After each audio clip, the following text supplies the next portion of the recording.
Good morning, everyone. How are we doing today? Today is October 3rd, and this is your daily financial news. Again, I bring you daily financial news each and every day. It's something I enjoy doing. If you like to get your little tidbits of the financial market every day, usually 10 to 15 minutes, we go through a range of topics 7 days a week, 365 days a year. Make sure you hit that subscribe button. Also, if you don't mind, give me one of those thumbs up, smash the like button. If I understand from Graham Stephan, the earlier you all smash the like button, the better this video does. So do me a favor, take 1 second, go hit the little thumbs up button. I would greatly appreciate it. Second, I am going to do a live Q&A here in about 28 minutes. It will be 8 a.m. Pacific. I failed to announce it anytime during the week, which is 100% my, I don't know, error, miss, whatever you want to call it. But I have so much fun that I will start the live stream at 8 a.m. And if nobody shows up in 5 to 7 minutes, we'll just call it. If people show up but we have no questions, we'll just call it, do something else. And then if you are one of my students that happen to be watching this, we will also do, of course, our live student Facebook, right? The private Facebook group just for my students. We will go through your homework or questions or calculations, talk about your market. So that will happen regardless at 9 a.m. But we're also going to see who shows up to the YouTube live Q&A. Quick thing. The YouTube Q&A at 8 will be done for my computer, so the video quality will be a little bit less, but that gives me more real estate to answer your questions. And of course, the live with my students will only be in the Facebook group. So there you go. All right. So on for the day. So I don't know about you, but my YouTube views seem to have gone from everybody doing stimulus videos to everybody doing market crash videos. Everybody talking about single family being in trouble. I have hopefully put out enough stuff to say somewhere between they're wrong or they're idiots, depending on how bad their videos were or their assumptions. Did a video yesterday with numbers and telling you why I wasn't nervous about 8 million or 8.2 million forbearance. Lots of reasons why. One of the biggest ones that these new investors are talking about is the foreclosure process takes time. The fastest you'll see it done is in 7 or 8 months. In many states with lots of pain, it will take years to foreclose on someone's home. So to think this big tidal wave is just going to show up on our doorsteps in March is just dumb. But that said, I do know where the next market crash is coming. I've been thinking about this for a while. Every market crash that I've been through, we learn, or at least I learned something. And most importantly, here's a fine point, a past assumption is challenged. Think about that. Most obvious, the Great Recession. How many of you, including myself, thought, sure, real estate only goes up, right? Single family only goes up. There were plateaus. It maybe gone down 1 or 2% if you looked hard enough. But there was a general, real belief that single family only goes up. We have since proven that wildly wrong. Banks have learned their lesson. They are working with people like never before. They are willing to create seconds at 0% interest with no payments and all these other things. So it's not going to be in single family, and hopefully I have talked about that now. But there is another assumption, just as dangerous, that I think could crush a certain part of the real estate market, and it could drop values 30 to 50%. And again, I've done the math for you today, so if you want to get a piece of paper ready so you can follow my math, please do so. I'll get to it in a second, so if you have a piece of paper handy, that would be great. Or you can watch this video again just so you can get comfortable with the math. But here's the deal.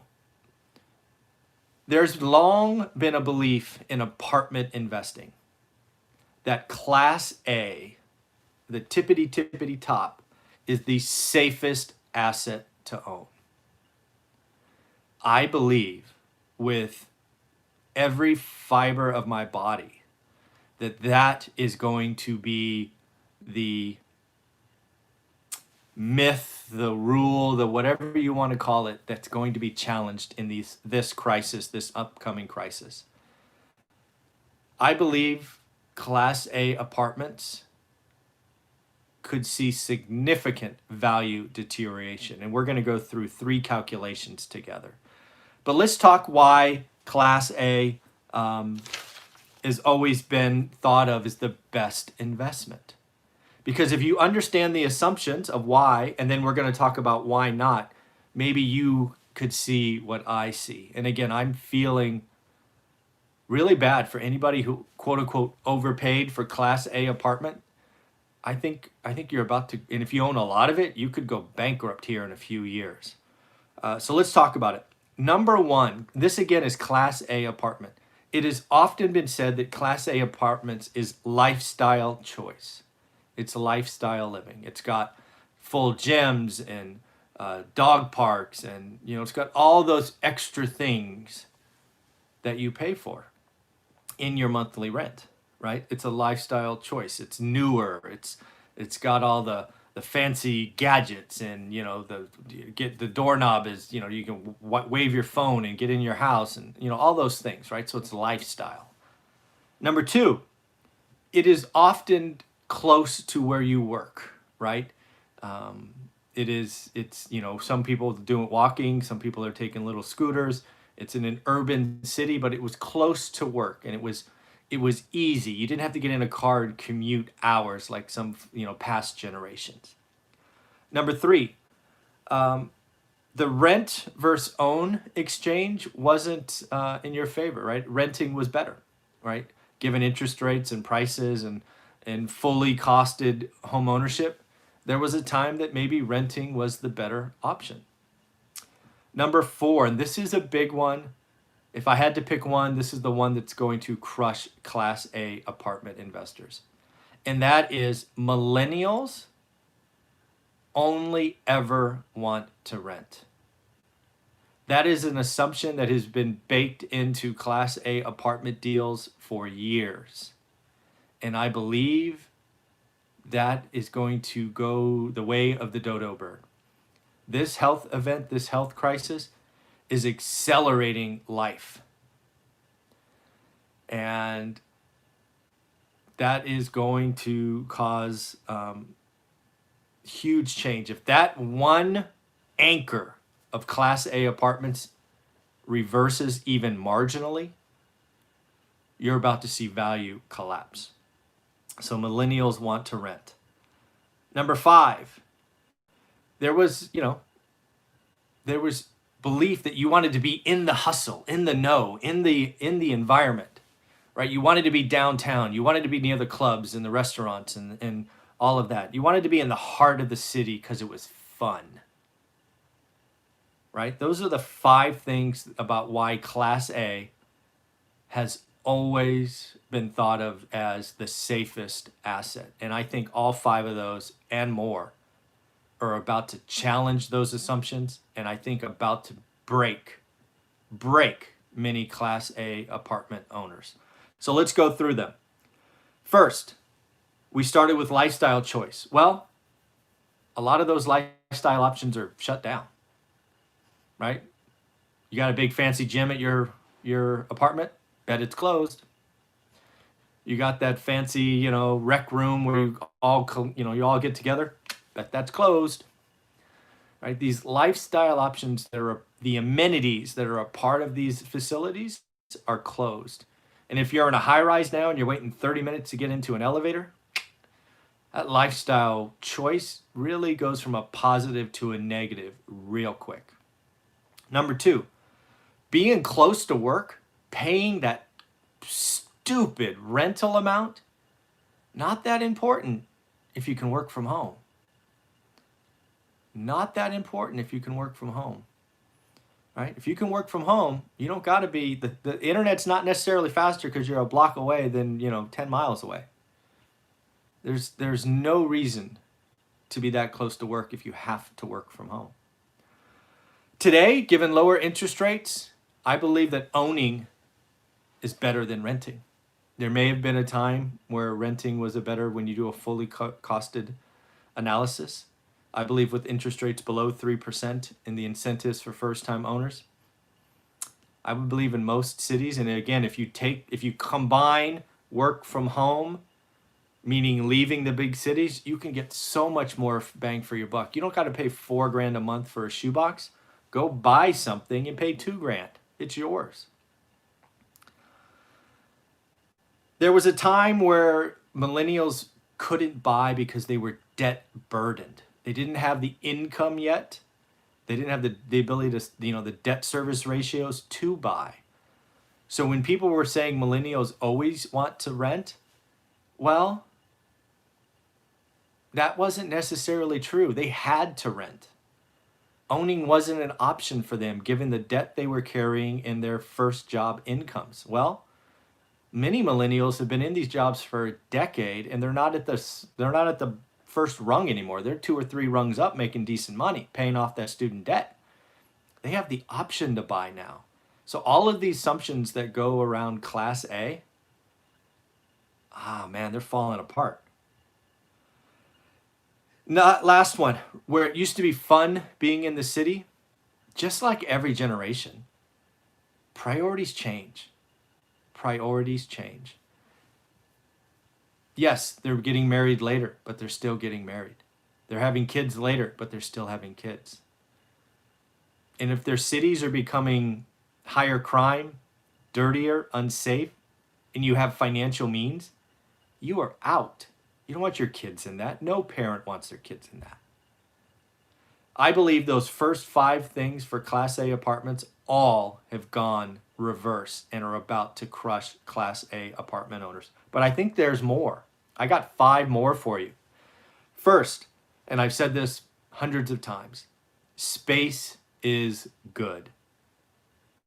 Shoebox, bad. Backyard, good. Pretty easy. Number 7, you are getting more bang for your buck. Again, $4,200 was the average rent for a 2-bedroom in New York and San Francisco. You know what you can get for a $3,000 mortgage payment? An hour or 2 away? Much a better bang for your buck. And you're creating ownership, and it's a forced savings and all that extra goodies. Number 8, you get better tax treatment. Right? You're owning something. It appreciates. You can sell it later and get the first 250 or 500 grand tax-free, depending on if you're single or married. I mean, there's lots of advantages here. Number 9, it's safer. Some of these big cities you can see the crime stats. They're not going the right direction. And they're likely not to go the right direction for a while.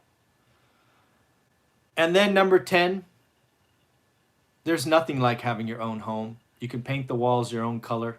You can get your own pet. You can do whatever you want. You don't got to ask permission.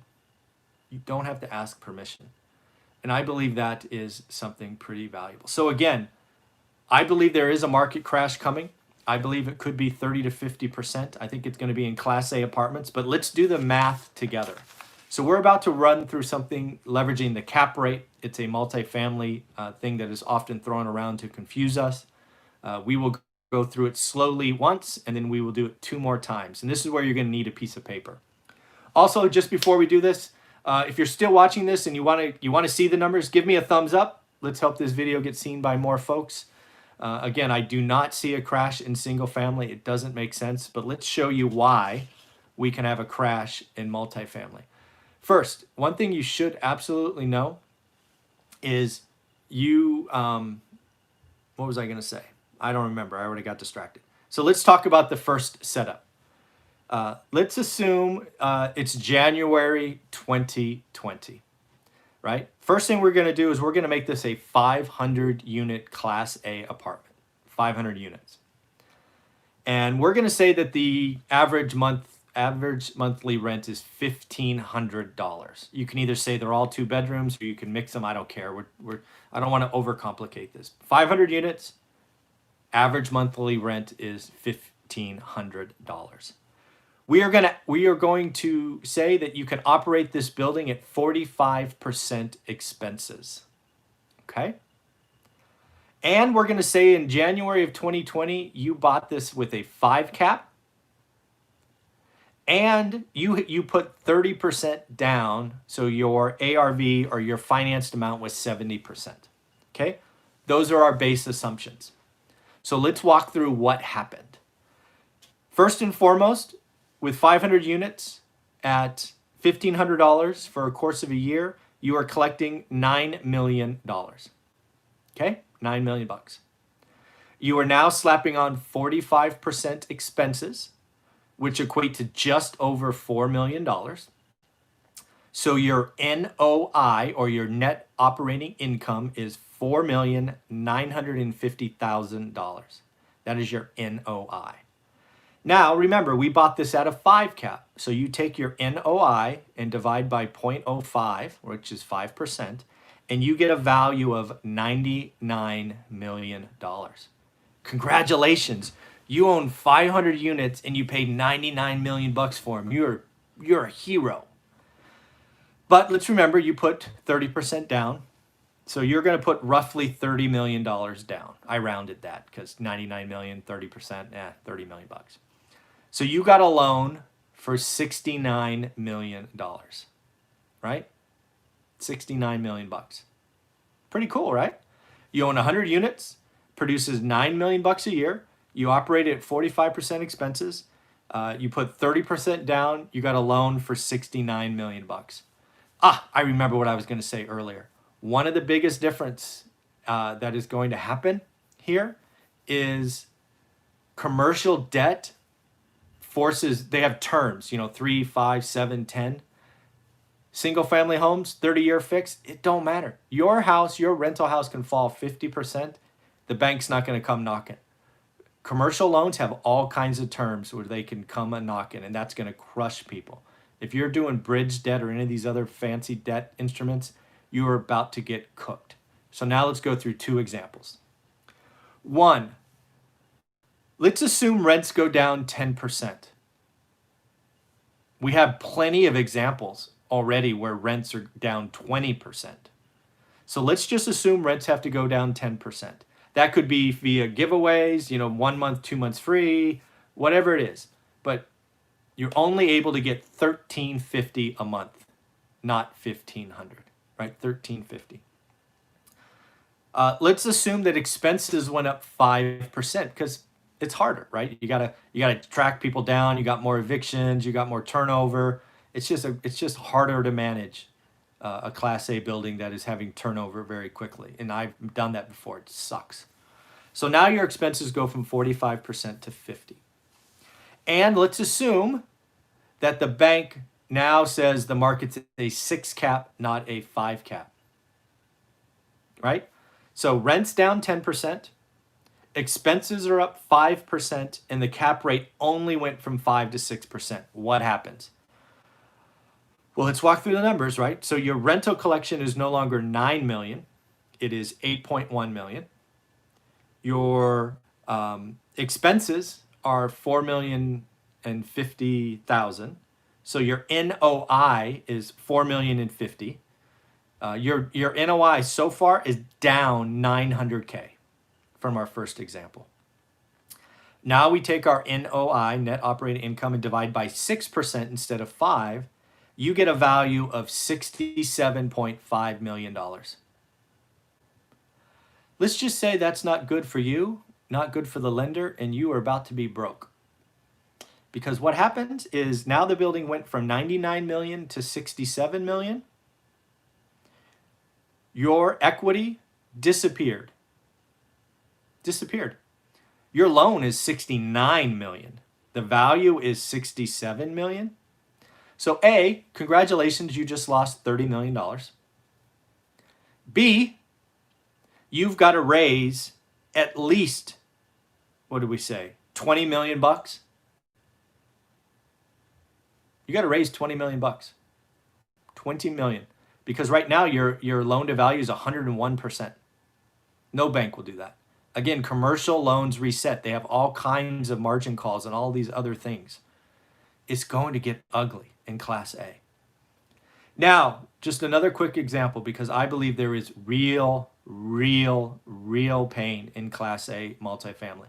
Let's assume just real quick that rents go down 20%, which we have full evidence that many markets are down 20%. Let's assume expenses are 50%, which is about the worst I've ever seen. So we'll stay at that ratio. And let's assume the cap goes from 5 to 7, which is not unheard of. I'm seeing it expand much more than that. I didn't want to go through all the numbers because this has been a long video, but the value of the asset now is only $51 million. You've lost 50% of value. You lost 30 million, the bank lost 20 million. That apartment is toast. It is about to be sold to someone else for pennies on the dollar. I believe Class A apartments could easily fall 30 to 50%. It doesn't take much. Again, I believe lots of Class A apartments have been thought of as the safest investment because lifestyle choice, close to work, rent versus own. Millennials only want to rent, and being in the hustle is cool. I believe all 5 of those are toast and reversing quickly. Class A apartments are in big trouble. Class A owners who overpaid are in big trouble. It is about to get ugly as debt resets. So if you want to talk about a market crash, you YouTubers out there, talk about multifamily. Stop trying to scare people with single family. It's not going to happen. You have no experience. You don't understand the process, the time lag. It's very frustrating. All right, everybody, take care. Hopefully that all makes sense. If you're still watching, remember to hit the thumbs up. I only got 17 thumbs up, but 50 people watching. So come on. I do this for you. Help me out. And again, remember, wow, 7 minutes. We're going to go online and answer your questions. Take care. Bye.